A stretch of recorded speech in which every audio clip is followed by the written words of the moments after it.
Assalamualaikum, hello, ni hao and vanakkam. I bid to the honorable judges, accurate timekeeper, distinguished teachers and my fellow friends. My name is Nur Fatin Adani Binti Elmi.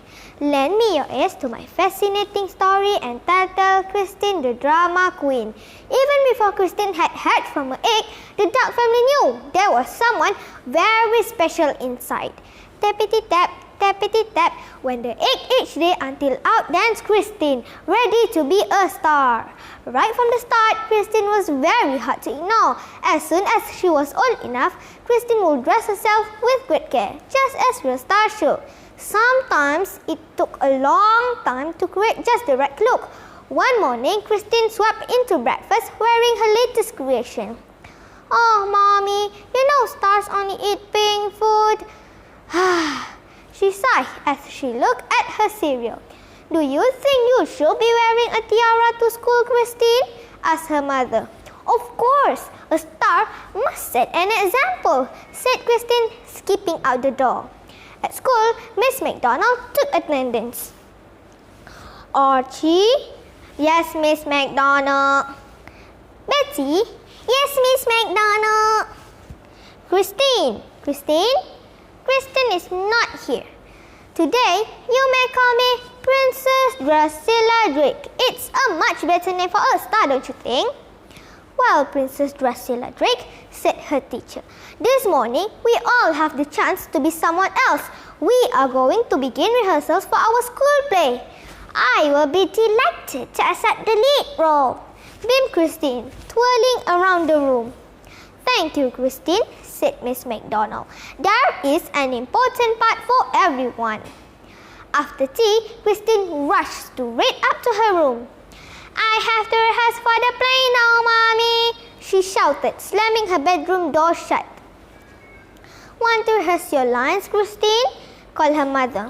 "No, thank you," Christine called back cheerfully. The day of the play came at last. Christine breathed jauntily into her classroom, blowing kisses into the air. "Oh, how kind," she thought, noticing some flowers nearby. "Someone has sent me a bouquet."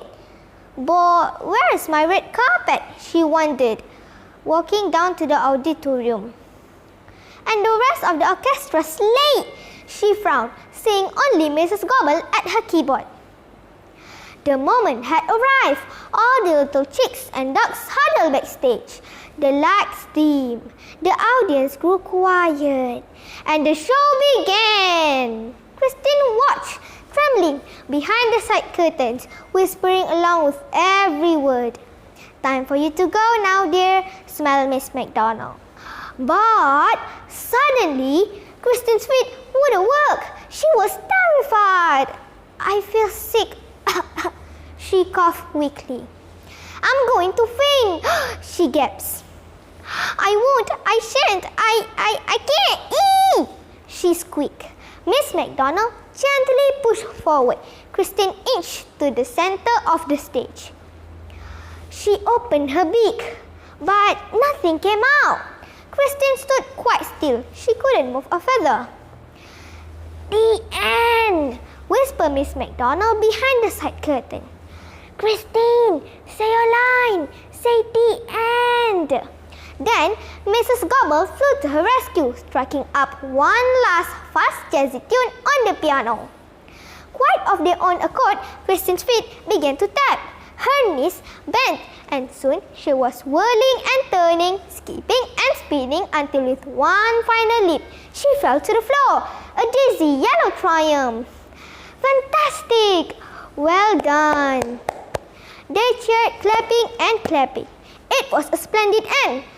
But walking home, Christine was unusually quiet and thoughtful. "I'm still a star, aren't I, Mommy? Even though I forgot my line?" she asked at bedtime, a big tear dripping down her beak. "Of course you are, my darling," said Miss Duck. "Just think of that marvelous dance you did, and besides, you will always be a star to me." And she gave Christine a kiss. "Good night, little star." "Good night, Mommy." The moral of the story is we must be responsible with our tasks and do it the best we can. Thank you.